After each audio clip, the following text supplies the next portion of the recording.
Hola, ¿cómo estás? Que Dios te bendiga. Para mí es un placer, un privilegio poder compartir una vez más a través de este medio. Quiero aprovechar y saludar a todas las personas que se encuentran dentro de Colombia, los que están fuera, reciban un abrazo fraterno. Estamos viendo la gloria de Dios de una manera sobrenatural acá en Bucaramanga. Todos los domingos vemos sanidades, liberaciones, milagros, y eso me goza mucho, el saber que el Señor se está moviendo con poder. Pero de nada sirve que el Señor se mueva con poder, que hay una iglesia avivada, si no hay una base que es la persona de Jesús fundamentada y su doctrina en medio de nosotros. Así que quiero invitarte a que te quedes en este mensaje que lo titulé Fíjate dónde te sientas. Vamos a hablar de 4 sillas que menciona la Biblia de manera figurativa, y es interesante que veamos cómo hay 2 que Dios desaprueba totalmente y hay otras 2 en las cuales el Señor nos motiva a estar confiados y firmes. Como ya es costumbre, quiero aprovechar y bendecir a todos aquellos que siembran en este ministerio. Es tu semilla importante y tu semilla está dando un valor grande, un fruto, un resultado grande en este ministerio. Así que bendecimos a todos aquellos que siembran, pues dice su palabra que Dios da semilla al que siembra y que Dios ama al dador alegre. Así que bendecimos tu vida por sembrar, por reconocer en tus finanzas al Señor, y declaramos en el nombre de Jesús que jamás faltará provisión en medio de tu casa, ni material ni espiritual. Sin más preámbulos, quiero aprovechar y pedirte que hagamos la declaración de fe que está saliendo ahí en tu pantalla al unísono, a la cuenta de 3. 1, 2 y 3. El Espíritu Santo obra en mi interior para que la palabra que voy a escuchar dé fruto en mi vida. Dile: la acepto y me dispongo a vivir por ella. Amén y amén. Quiero aprovechar y hacer una corta oración, pedirle al Espíritu de Dios que tome esta predicación. Toma esta palabra, Señor, y de lo recibido en la intimidad te pido en el nombre de Jesús que hables a través de estos medios. Que venga sanidad a aquellos que escuchan, que venga liberación a aquellos que están entendiendo, Señor, este mensaje, y conforme tú reveles la palabra a los corazones, Señor, ocurran señales y prodigios. Yo lo creo y lo sé, Señor, por cuanto en ti he confiado. He visto tu gloria y sé que todos aquellos que están viendo a través de este medio también lo verán. En el nombre de Jesús dejamos el control completo de este mensaje. A ti y a ti sea la gloria y la honra. Amén y amén. Bueno, quiero comenzar contándote un poquito cuál es el objetivo de este mensaje, y es que podamos identificar las sillas espirituales que debemos evitar y aquellas que debemos buscar para permanecer en la voluntad de Dios. Ahora, la Biblia utiliza estas metáforas, si se quiere decir así, de sentarse, de ocupar una silla, en diferentes contextos. Te vas a dar cuenta que en varios contextos está hablando de siéntate en un lugar, toma esta silla, pero está hablando más de actitudes hacia Dios y las actitudes que el mundo tiene hacia Él. También nos habla de los roles de autoridad que Él pone. Así que no son asientos literales, pero sí son asientos de manera figurada. Y te pido en el nombre de Jesús que me prestes mucha atención, porque vamos a ver algo importante. Quiero contarte un poquito que durante este campamento Fuego Santo estuvimos con la familia después compartiendo, y se nos dio la idea. Yo ya había ido varias veces, pero mi esposa quiso que vayamos al Peñol, allá en Antioquia, ¿verdad? Cerca a Medellín. Entonces fuimos, y me pasó algo curioso, y es que yo le estaba orando al Señor por un mensaje. Ya tenía más o menos la idea, pero el Señor quería que lo viviera en carne propia. Así que estábamos listos para subir cerca de 600, algo más de escalones, y se le dio a mi esposa por decirme: bueno, pero tú lleva al niño. Y me pasó al niño, y obviamente David ya pesa un poquito, y mientras iba subiendo me di cuenta algo, y es que es muy fácil subir cuando no hay una carga encima.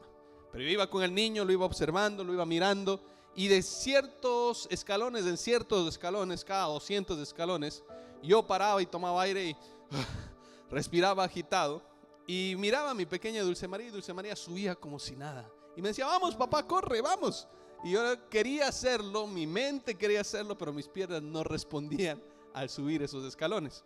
Así que claramente sentí como en el escalón 600, calculábamos con mi esposa, me paré a esperarlas y yo sentía que ya no era capaz. De hecho, hay una persona que estuvo subiendo y se desmayó literal. Nosotros estuvimos con él, por ahí estuvimos mirándolo, y no sé por qué razón se sintió tan mal que se desmayó ahí en el lugar. Y entonces escuché claramente la voz de Dios decirme: en la vida no solo importa el caminar con Dios, también importa dónde te sientas cuando te detienes a meditar en su palabra, a pasar procesos, a recuperar fuerzas. Y el Señor me dijo: dime dónde te sientas y te diré hacia dónde se inclina tu corazón. Y así que, como una manera muy especial, el Señor, en un lugar tan hermoso, luego de observar sus maravillas desde esa altura, pude reconocer algo, y es la importancia también de tomar asiento, de sentarnos en la palabra del Señor, de tomar un respiro y de avanzar hacia lo que Dios quiere para nuestras vidas. Así que quiero hablarte de 4 sillas, por eso le coloqué el mensaje: fíjate dónde te sientas. La Biblia nos habla, y en esta hora quiero hablarte de 2 sillas, y la primera silla es la silla de los burladores. Así lo titulé: la silla de los burladores, o también se conoce como la silla de los escarnecedores. Así que te pido que me acompañes a Salmo 1, versículo 1. Dice la palabra del Señor así: bienaventurado el varón que no anduvo en consejo de malos, ni estuvo en camino de pecadores. Quiero repetirlo nuevamente: bienaventurado el varón que no anduvo en consejo de malos, ni estuvo en camino de pecadores, ni en silla de escarnecedores se ha sentado. Y yo creo que esta fábula cae o calza perfectamente en este mensaje. Y es que una vez un ruiseñor, un pájaro, un ave preciosa, cantaba en medio del claro del bosque. Todas las mañanas se levantaba el ruiseñor y levantaba una canción tan preciosa. Cantaba de la bondad, cantaba de la misericordia de Dios, cantaba de las maravillas que Dios había hecho en aquel bosque. Pero también había un lobo que al escucharlo comenzaba a reírse y comenzaba a burlarse, diciéndole: qué tontería, la verdad, la bondad, la misericordia nunca llenarán el estómago. La bondad no te va a proteger, solo los fuertes sobreviven en el bosque. Y este pájaro solo canta para sentirse importante. Y así comenzaba a decirle: basta ya de cantos inútiles, escucha el ruido, el rugir que yo hago, el aullido que yo levanto es mucho más poderoso. Poco a poco comenzó a hablarle este lobo a los demás animales que estaban ahí, a decirle: díganle que no cante más, que es un fastidio escucharlo tan temprano. Y entonces el ruiseñor un día decidió ya no seguir cantando. El lobo ahora ya no tenía de quién burlarse, así que subió una roca y gritó: ¿dónde está el canto? Vamos, pajarito, canta algo gracioso para mí. Pero no hubo respuesta. Y en ese silencio el lobo comprendió que no había matado un canto, había apagado la luz del bosque. Al pasar los días, los animales estaban tensos, ya no había algo que los calmara, y comenzaron a pelear, a luchar entre ellos y a darse cuenta que un simple canto, aunque parecía insignificante, era muy importante en medio del bosque. Quien se burla, amigo y amiga, del bien, no lo destruye, se está destruyendo a sí mismo. Así que es interesante este pasaje que menciona el Señor y habla de algo importante. Dice bienaventurado, y en el original hebreo es esher, la palabra para bienaventurado. Y escuché varios, o estudiando, vi varios significados, pero lo que te quiero simplificar es que simplemente bienaventurado significa supremamente feliz. Quiero repetírtelo nuevamente. En el original hebreo esher, lo que significa bienaventurado es alguien que es supremamente feliz. Y el hombre bienaventurado, dice la Biblia, no hace ciertas cosas. El hombre que está supremamente feliz, hay un camino en el que jamás andará, hay una senda en la cual no se parará y una silla en la cual no se sentará a descansar. Y está diciendo: bienaventurado el varón que no anduvo en consejo de malos, ni que está en camino de pecadores. Está hablando de una consecuencia, de algo que avanza. Y está diciendo: vas a ser bienaventurado si no tomas estas decisiones, si corriges tu camino malo. De hecho, arrepentimiento significa cambio de dirección. Y me gusta mucho esto porque habla el Señor y dice: si quieres ser feliz, aléjate del pecado. Si quieres ser feliz, aléjate del consejo malo. Y hay muchas personas que suelen decir: pero yo escucho el consejo, pero no lo aplico. Y el Señor está diciendo: ten mucho cuidado, porque el consejo malo, el consejo de un corazón que no está Cristo, puede terminar dañando tu integridad. Por eso el Señor está llamando y les está diciendo: si quieres ser supremamente feliz, ten cuidado a quién buscas para un consejo. Ten cuidado en qué camino caminas, en qué camino andas, porque tarde o temprano ese destino terminará trayendo ruina a tu vida. Y lo siguiente que dice es el que ensilla de escarnecedores. Y esta es la primera silla que vamos a ver. Y en el hebreo la silla para escarnecedores es letzim. Y significa aquellos que son burladores, arrogantes, aquellos que son cínicos. Son aquellos que no solo pecan, sino que se burlan del bien. Se burlan del Señor, de la verdad de Dios mismo. Esta primera silla, amigo y amiga, representa una actitud despectiva, una actitud rebelde hacia lo santo, hacia lo que Dios está haciendo, hacia lo que Dios está implementando. Y hay mucha gente que se opone grandemente ante el propósito de Dios, ante el camino del Señor. Quizás en tu caminar del Señor mucha gente se ha burlado y ha dicho: pero si eso es ser cristiano, yo no quiero serlo. Pero si eso es caminar con Dios, yo no quiero estar ahí. Y a ellos se refiere cuando el Señor habla de los escarnecedores, aquellos que ridiculizan hacer el bien. Proverbios 21-24, para dejar más clara la idea, dice lo siguiente: escarnecedor es el nombre del soberbio y presuntuoso. Quiero repetírtelo nuevamente. Escarnecedor es el nombre del soberbio y presuntuoso que obra con orgullo e ira. Hay dos características grandes en el escarnecedor. Dice que es soberbio y presuntuoso, que tiene orgullo y además tiene ira. ¿Ira hacia qué? Hacia lo santo, hacia lo de Dios. Y es interesante porque silla de escarnecedores significa asumir plenamente una mentalidad de burla, de crítica, de desprecio hacia Dios y hacia su justicia, hacia lo que Dios está haciendo en la vida de alguien, hacia lo que Dios está haciendo a través de la obra que alguien está emprendiendo o levantando. Y es interesante porque cuando entendemos este principio, mucha gente, he escuchado mensajes y mucha gente dice: no, escarnecedor es aquel que habla mal de otra persona, que critica, que se queja de otra persona, que critica a otra persona. Y no dice eso la Biblia. Alguien decía: escarnecedor es aquel que se burla o hace chistes del Señor. Y yo decía: no está hablando de eso. La profundidad teológica no está hablando de eso. De hecho, la crítica, si tú ves en el diccionario, es la facultad para elegir o para discernir. Quiero repetírtelo nuevamente. La crítica es la capacidad la facultad para elegir o para discernir. Y existen varios tipos de crítica.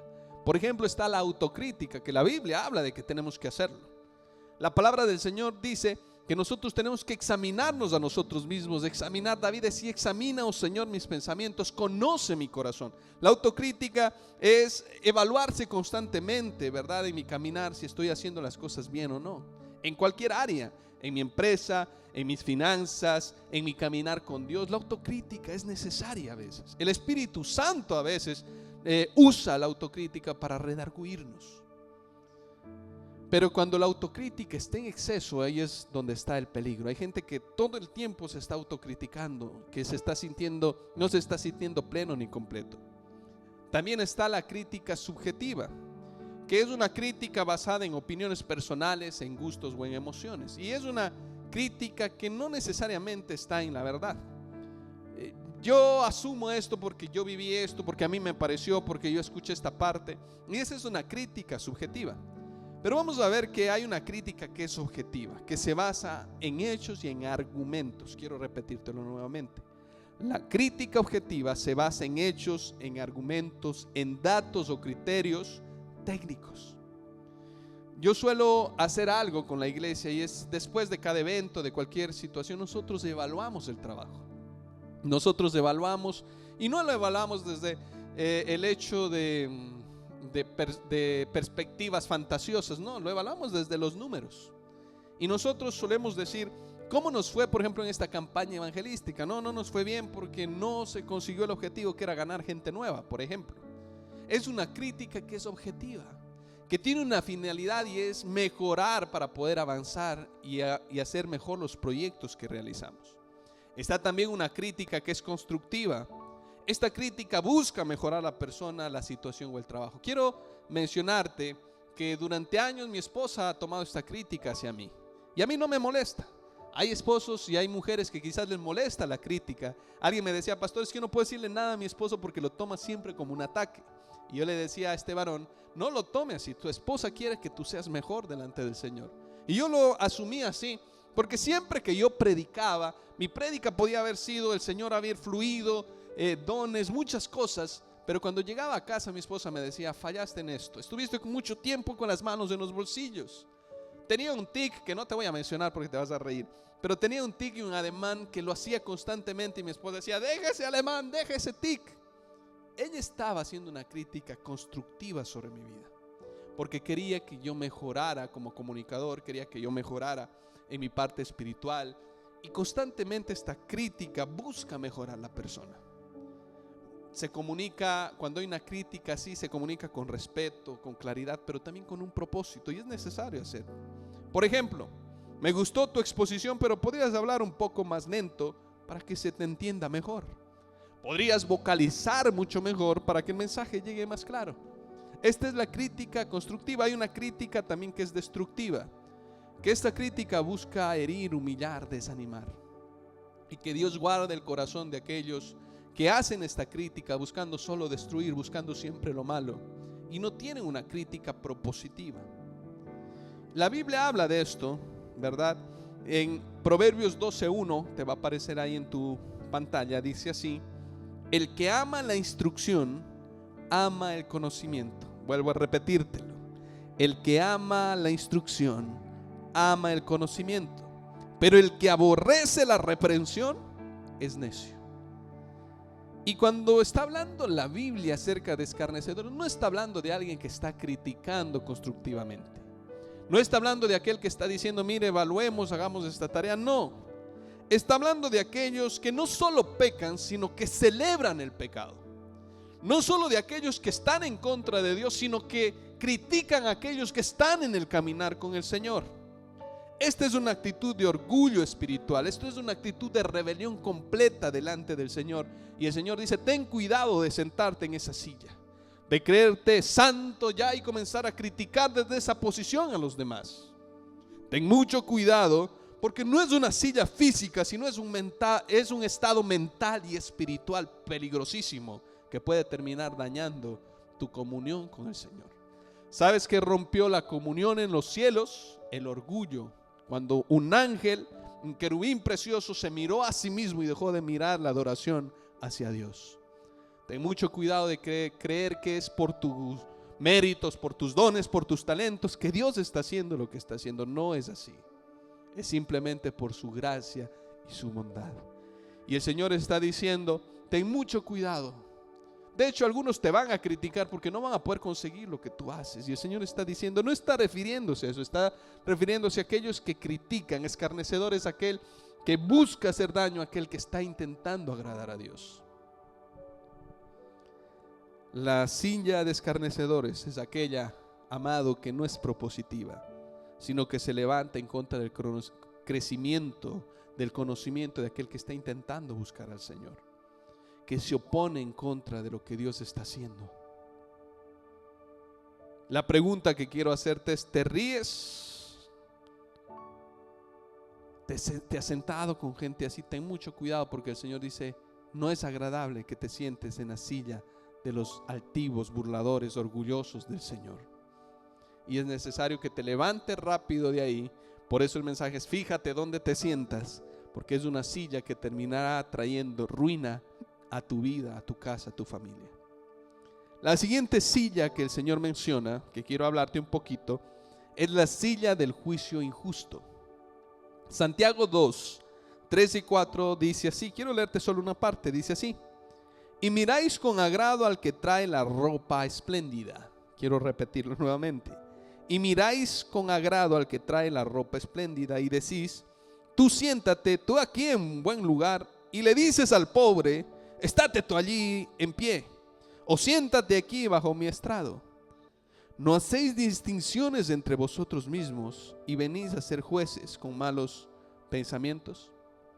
Cierto juez tenía 2 sillas, una dorada para los ricos y una piedra toda sucia y fea para los pobres. El día que fue juzgado por Dios, no había 2 sillas, había una sola silla, la del juicio eterno. Y no era de oro ni de piedra, era una silla de justicia. ¿Sabes lo que está diciendo aquí el Señor? Ten cuidado con hacer acepción de personas. No te sientes en esta silla de tener elegidos o preferidos, dice el Señor, ten mucho cuidado. Proverbios 24:23 dice, hacer acepción de personas en el juicio nunca es bueno. Romanos 2:11 dice, porque no hay acepción de personas para con Dios. Y dice el pasaje bíblico, miráis con agrado al que trae ropa espléndida. La palabra griega para miráis con agrado implica una atención exagerada hacia aquella persona que tiene una ropa espléndida que representa éxito, estatus, influencia. Ten mucho cuidado con hacer una división en medio del lugar donde sirves, con hacer una división en medio de tus hijos, de tener preferidos. Ten mucho cuidado. Santiago le está escribiendo a la iglesia del primer siglo y le está diciendo, han venido personas ricas y has tenido más que cuidado con aquellos que aman y buscan al Señor. Ten mucho cuidado con eso. Santiago no condena al rico por ser rico, sino al corazón que favorece al rico y desprecia al pobre. Y dice, ten mucho cuidado con eso. Y decís, tú siéntate aquí en un buen lugar, y decís al pobre, estate tú allí en pie. Aquí se refleja claramente en este pasaje una doble moral. Privilegio para con uno, humillación para con otro. Buen lugar para con uno, bajo trato para el otro. Representa posiciones de valor y de desprecio. Y el Señor dice, no desprecies a nadie, porque Cristo pagó un precio grande en la cruz del Calvario por todos nosotros. Así que Él no hace excepción de personas, tampoco lo hagamos nosotros. El juicio no se hace con base en el corazón, sino el juicio que está hablando el Señor es un juicio en base a lo superficial. Jesús dijo en Juan 7:24, te aparece ahí en pantalla, no juzguéis según las apariencias, sino juzgad con justo juicio. El favoritismo es un pecado del alma y un fallo en el juicio, amigo y amiga. El favoritismo es más que un error, es un pecado de juicio.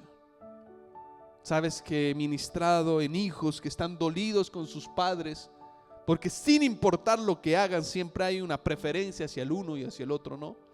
Ten cuidado con sentarte en esa silla. He ministrado en muchos casos donde hay corazones tan dolidos de hijos hacia los padres, porque no importa lo que hagan, no importa el mérito que realicen, ¿sabes qué es? Siempre hay una preferencia hacia un lado y hacia el otro. He estado en lugares donde se ponen lugares especiales para aquel que siembra, para aquel que hace muchas cosas, y se trata al pobre con desprecio. Y el Señor le está diciendo, ten cuidado con eso, porque el Señor a todos nos ama por igual. El Señor con todos tiene un propósito grande. Y me acordé de la historia en el tiempo de la esclavitud, de aquel hombre esclavo negro que estaba sirviendo y había conocido de Cristo en medio de su aflicción, en medio de su esclavitud. No sé si sabías, pero en ese tiempo de la esclavitud había iglesia para los ricos y hacendados y había iglesia para los pobres. Cualquier parecido con la realidad es mera coincidencia. Entonces este hombre esclavo tenía que ir casi a las afueras de la ciudad, así que le pidió a su amo y le dijo, por favor déjame congregarme. Y él le dijo, bueno, yo no tengo problema que vayas, alístate, ponte tus mejores ropas, pero te quedas atrás escuchando el mensaje. Cuando este hombre esclavo llegó al lugar, se hizo atrás, trató de no cantar alabanzas, trató de no hacer mucho ruido, pero de pronto un ujier lo miró con desprecio y le dijo, ¿tú qué haces aquí? Dijo, mi amo me permitió estar al frente, yo solo quiero escuchar del Señor. Le dijo, no puedes estar aquí, así que me haces el favor y te sales. Y lo trató muy feo. Y la historia cuenta que este hombre esclavo salió y se puso a llorar con amargura en las gradas. De pronto alguien espléndido se sentó a su lado, un hombre que su rostro brillaba, y le dijo, ¿por qué estás triste? Y este hombre dijo, solo quería adorar al Señor y no se me permitió.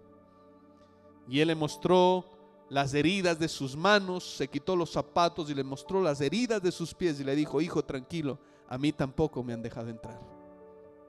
Ten mucho cuidado con sentarte en esta silla del juicio, con sentarte en la silla de creer que el Señor nos abrió la puerta de la gracia, pero nos paramos en aquella y le decimos quién entra y quién no. Ten mucho cuidado con hacer eso, porque el Señor nos ha dado de su gracia, y lo que hemos recibido de gracia tenemos que dar. Así que Dios guarde tu corazón de una falsa espiritualidad. Les está hablando Santiago, pero Jesús también habló de algo parecido y le dijo: ustedes sepulcros blanqueados, ¿recuerdas? Le dijo: ustedes que diezman de la sal y el comino, pero sus obras son injustas y ponen cargas más pesadas de las que ustedes mismos no son capaces de llevar. Tengamos mucho cuidado en nuestro corazón de sentarnos en esta silla de un juicio. La siguiente silla que quiero hablarte, amado, en esta hora, es esta silla que sí está aprobada del Señor. Vimos dos sillas que a Dios no le agrada: la silla de los burladores o de los escarnecedores y la silla del falso juicio. La tercera silla que es aprobada, que quiero mostrarte hoy, la primera silla de la tercera que te voy a compartir que sí está aprobada, es la silla de la adoración. Lucas 10:39 dice lo siguiente: esta tenía una hermana que se llamaba María, la cual, sentándose a los pies de Jesús, oía la palabra. ¿Sabes que la adoración tiene que ver con la rendición total o parcial de nuestro corazón hacia algo o alguien que consideramos por encima de lo demás, y que destinamos la mayor parte de nuestro tiempo, de nuestra atención, de nuestros recursos a ese motivo de la adoración? Sabes que María hizo algo, y el Señor lo dice más adelante a Marta. Ella estaba preocupada con muchas cosas, y a veces en nuestra vida podemos estar ocupados con muchas cosas: con sacar adelante un proyecto, con sacar adelante una familia, con cumplir con requisitos, aún con cumplir en el ministerio, con hacer cosas en el ministerio, con hacer cosas para el Señor, pero no estarnos ocupando del dueño de la vida. Y en esta ocasión hay que hacer un alto. Y en esta ocasión a veces solo hay que sentarnos y contemplar la hermosura de la presencia de Dios, y adorar y contemplar la preciosa presencia del Señor, y simplemente bendecirlo. Sabes que hay luchas a veces en medio de lo que realizamos, en medio de nuestro caminar con Dios, en las cuales nos agotamos, pero simplemente hay ocasiones en las cuales tenemos que descansar y adorarlo y dejar que Él obre. Y eso es lo que el Señor le está explicando a Marta. El Señor le está diciendo: María eligió la mejor parte. En este momento no era necesario servir la comida, en este momento no era necesario preparar las camas, lavar la ropa, en este momento era el momento preciso para simplemente escuchar al Maestro, deleitarse en su presencia, en su imagen, en sus enseñanzas. Y esta silla de adoración tiene que ver con dejar todo al lado y concentrarnos en la persona de Cristo.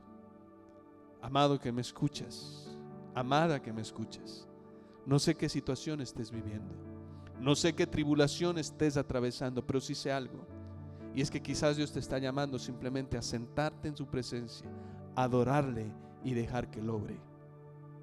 Isaías 66 versículo 2 dice: pero miraré a aquel que es pobre y humilde de espíritu y que tiembla a mi palabra, que contempla mi palabra, dice en otra versión. El Señor nos está llamando en ocasiones a bajarle al ruido frenético con el que estamos viviendo, a hacerle un alto a aquellas escaleras que estaba subiendo desesperado por querer llegar al destino, y el Señor me dijo: detente, espera, observa el panorama, observa las maravillas que pongo delante de ti. Es necesario a veces descansar también, hacer un alto en nuestra vida y reflexionar hacia dónde estamos yendo en nuestra comunión con Dios, hacia dónde nos estamos dirigiendo en nuestro caminar con el Espíritu Santo. Y en ocasiones, te digo, los mejores tiempos que he tenido, y te lo voy a decir con todo mi corazón, no ha sido en momentos donde yo he querido buscarlo. Sabes que los mejores momentos que he tenido con el Espíritu Santo ha sido donde menos yo lo esperaba. Y recordé uno mientras realizaba este mensaje. Una ocasión estaba muy atareado, tenía que preparar varios mensajes, tenía que hacer varias visitas, estaba preocupado porque llegaba de un viaje también y había gastado los ahorros, estaba muy afanado. Y entonces en aquella madrugada, recuerdo claramente, estaba preparando el mensaje y estaba hablando acerca del descanso perfecto, del reposo perfecto. Y escuché claramente la voz del Espíritu de Dios que me dijo: yo estoy aquí, para todo, deja todo y simplemente adórame. Y comencé a adorarle en aquella silla y sentí claramente el abrazo de su Espíritu, diciéndome: tranquilo, yo estoy aquí. Tranquilo, yo voy a suplir. Tranquilo, yo voy a levantarte. Tranquilo, yo voy a hablarle a la congregación. Y esos tiempos hermosos vienen cuando haces un alto y simplemente adoras y bendices al Rey de Reyes y Señor de Señores. La segunda de las cuartas sillas que te quiero hablar, que Dios aprueba, es la silla en los lugares celestiales, o la silla del cielo, le puse yo ahí. Efesios 2:6 dice: y juntamente con Él nos resucitó y asimismo nos hizo sentar en los lugares celestiales con Cristo Jesús. Un mendigo en una ocasión fue adoptado por el rey. Aunque su ropa seguía rota, su silla estaba al lado del trono. Los demás se burlaban de su aspecto. Le decían: no mereces estar, rey. Mira tus ropas, no son ropas reales, están rotas, pareces un pordiosero. Hasta que el rey lo llamó y le dijo: tú eres mi hijo. ¿Sabes qué eso ha hecho el Señor contigo y conmigo? Nos llamó cuando nuestro estado no necesitábamos, estábamos muertos de nuestros deleites y pecados. Pero el Señor vio algo en nosotros y simplemente nos tomó por hijos, a pesar de nuestra ropa, a pesar de nuestra condición. Y hoy nos llama y nos dice: somos hijos de Él. Nos hizo sentar en lugares celestiales con Cristo Jesús. No sé si a ti te parece, pero para mí es una escena hermosa. Es una escena preciosa el ver que el Señor tiene una mesa, una silla a su lado, para que yo pueda sentarme, adorarle y contemplar su presencia, escuchar sus palabras. No sé si a ti te basta, pero para mí es más que suficiente tener entendido que hay un puesto al lado de Él que nadie me lo va a quitar, porque juntamente con Él me resucitó y hoy me hizo sentar a su lado en Cristo Jesús. Hay dos pasajes más que quiero compartirte. El primero está en Apocalipsis 3:21, dice: al que venciere le daré que se siente conmigo en mi trono. Así que quiero motivarte, no te desanimes, que tu corazón no desfallezca, que no entres en dificultades ni en tristezas. Persevera en el Señor. Todo lo que hacemos en el Señor, todo lo que hacemos por Él, tarde o temprano dará un resultado. No te angusties ni te desesperes. Al que venciere le daré el privilegio que se siente conmigo en mi trono. Al igual que el mendigo, el Señor tiene preparado una silla para ti y para mí a su lado. Colosenses 3:1 y 2 dice: poned la mira en las cosas de arriba y no en las de esta tierra. El Señor ya suplió todo y lo dijo en aquella cruz del Calvario: consumado es. Y aunque esta vida sea difícil, tu verdadera posición ya está en Cristo, en lo alto, a la diestra de Cristo Jesús. Cambia esa perspectiva diaria. Eres embajador del reino, no eres esclavo de este sistema. No estás llamado a vivir en esclavitud constante. Eres libre en Jesús. Eres sano en Jesús. Eres libre en Jesús, porque Él ya colocó una silla al lado del trono de Cristo. Así que culmino preguntándote: ¿dónde estás sentado? Fíjate dónde te sientas. Renuncia a la silla de la burla, del juicio, de la altivez, y toma una silla de adoración al Señor. Toma una silla en los lugares celestiales. Yo quiero invitarte, aquí donde estás, te sientes, te arrodilles y tomemos esta silla a través de la adoración y le digamos al Señor de manera simbólica, y le digas al Espíritu Santo: gracias, Señor, muchas gracias, Porque hoy entiendo, Señor, que no se trata de mí, sino de tu bondad, de tu amor, de tu gracia. Señor, guarda siempre mi corazón, Señor, de todo orgullo y de toda altivez. Y que pueda reconocerte en todos mis caminos, Señor, que tú eres mi Señor y mi Salvador. Hoy quiero contemplar la hermosura de tu santidad. Quizás no entienda todo lo que está pasando, quizás no comprenda las circunstancias, pero hay algo en mi vida y es que en Cristo Jesús ya estoy a tu lado. Y qué privilegio tan enorme, tan grande el saber eso, Señor. Es saber que todo estará bien, que todo pasará, Señor, y que cumplirás tu propósito en medio de mi vida, en medio de mi casa, en medio de mis hijos, de mi empresa, de mi familia. Gracias, Señor. Toda gloria y honra sean para ti. En Cristo Jesús. Amén y amén. Amén. Para mí es un privilegio poder compartir la palabra del Señor. Espero que este mensaje haya hablado a tu corazón así como habla el mío. Recuerda, hay 2 sillas en las cuales el Señor quiere que te sientes: en la silla de la adoración y en la silla de tu posición en Cristo Jesús. Eres un hijo muy amado, muy bendecido, y esta semana verás la gloria de Dios de manera sobrenatural. Dios te guarde y te bendiga. Recibe un abrazo gigante de parte de mi familia, de mi esposa Luisa Fernanda, de mis 2 preciosos tesoros del Señor, Dulce María y David Adrián, y de la iglesia La Gran Comisión en Bucaramanga. Por acá te esperamos. Estás en tu casa. Cuando desees, comunícate con nosotros. Será un privilegio poder tenerte en este lugar. Dios te guarde y te bendiga. Hasta una próxima oportunidad.